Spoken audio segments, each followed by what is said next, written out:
If you've been watching the markets, you know the story of the last few years. It's really been all about U.S. mega cap stocks and a level of dominance that just feels unprecedented. It's been an incredible run. We just closed out 2025 with, the third straight year of really strong double-digit gains? Exactly. And that performance is being driven by a smaller and smaller group of companies. Which is the whole dynamic of the market today, really. And that concentration, that's what brings us to our core question for today. A listener really wanted to know, when the winners are winning this big, does it still make sense to invest in the whole market?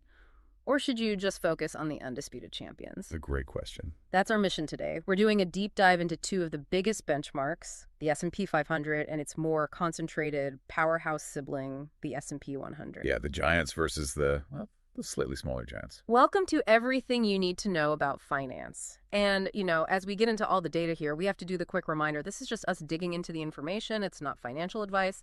We're all about the context, not the recommendations. Right. And if you find this kind of deep dive interesting, breaking down these complex topics, please do take a second to like and subscribe. It helps a lot. Okay, so to set the stage properly, we have to start with the big one, the S&P 500. The one everyone knows. Exactly.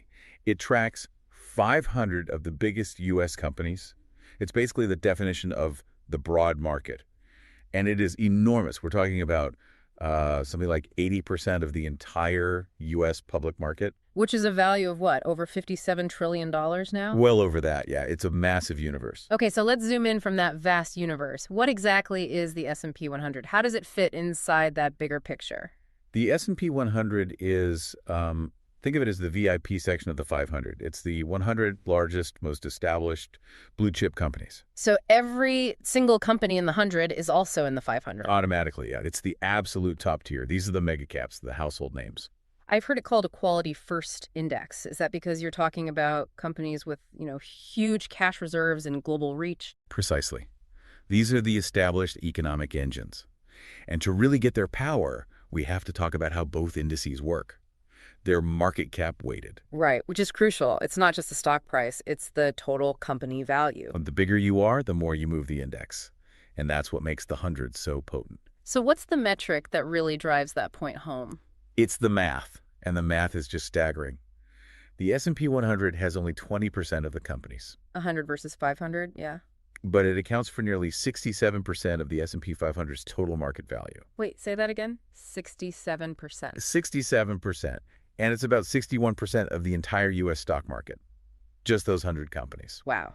I mean, that is the ultimate example of a winner-take-all economy right there. 2/3 of the broad market's value is in just 100 names. And that's why concentration risk is the conversation everyone's having right now. But it gets even more concentrated when you look inside the 100. Okay, so this is where it gets really interesting, right? If the 100 is almost 70% of the 500, we have to talk about the absolute biggest players, the top 10. This is where you see extreme concentration. In the S&P 500, the top 10 companies make up about 38% of the index, which is already a lot. Already very top-heavy. But in the S&P 100, those same 10 companies can easily be 40, 50, sometimes even more than 50% of the entire index weight. So half your investment in an S&P 100 fund could just be riding on 10 stocks. That's wild. It's an incredibly focused bet. So who are these 10 giants right now as of early 2026? Well, it's a list that won't surprise anyone. It's very tech and communications heavy. You've got NVIDIA at the top, then Microsoft, Apple, Alphabet, Amazon. The usual suspects. Yep. Then Meta, Broadcom, Tesla, Berkshire Hathaway, and JP Morgan Chase rounding it out. So the S&P 100 is making this massive collective bet that the dominance of software, AI, and e-commerce just continues uninterrupted. It really is. The performance of the 100 is almost completely tied to how a few of those names do on any given day. If Apple has a bad quarter, the whole index feels it. Okay, let's get practical then. If you decide you want that maximum exposure, you can't just go out and buy the index itself.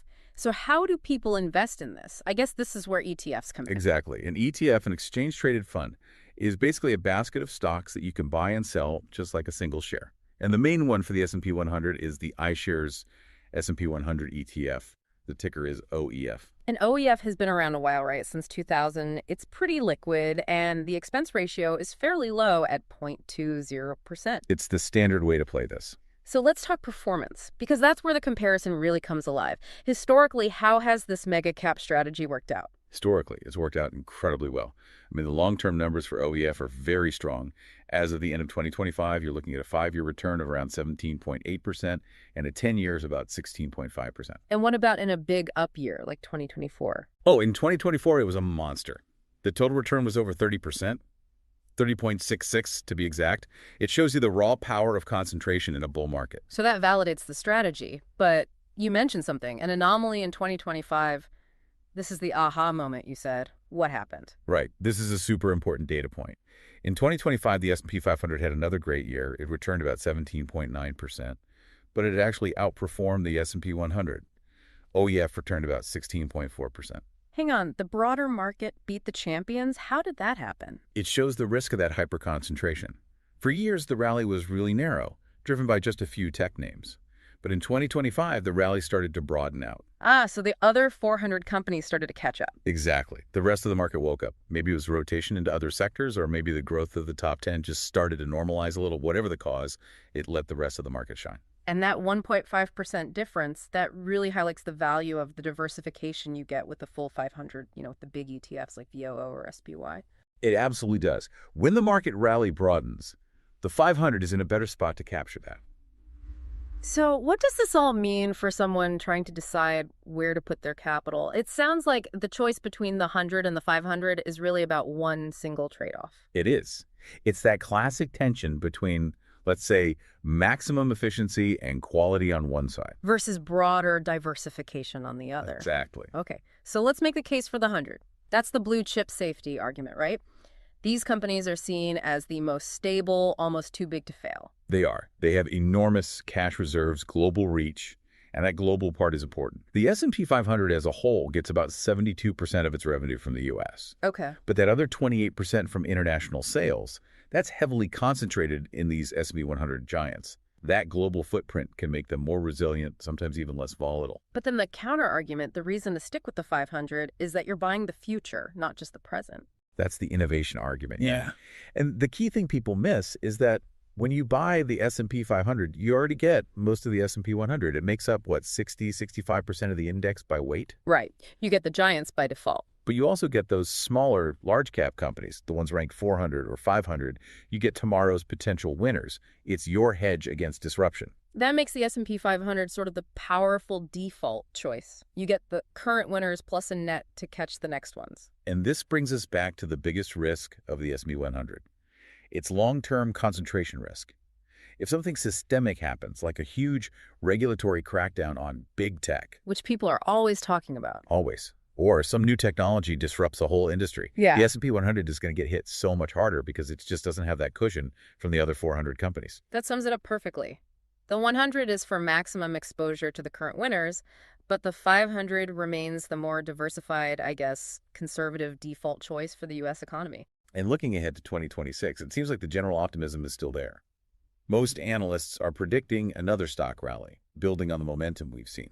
But that concentration and the huge size of the U.S. market, it does raise one last kind of provocative thought for you to consider. Which is? Given how top-heavy even the S&P 500 is, and the fact that 72% of its revenue is domestic, should investors be looking beyond both of these indices entirely for true diversification? It's a fundamental question. We saw reports that as great as U.S. stocks did in 2025, a lot of international markets actually did much better. Right. So maybe the ultimate strategic question isn't 100 versus 500. It's how much exposure do you really need outside of the U.S. altogether? A great question to chew on. Well, thank you for joining us on this deep dive. We hope you'll continue your learning journey and maybe try out some of our latest episodes on related topics, like the VIX if you're interested in volatility, or the Russell 2000 for a look at small cap stocks.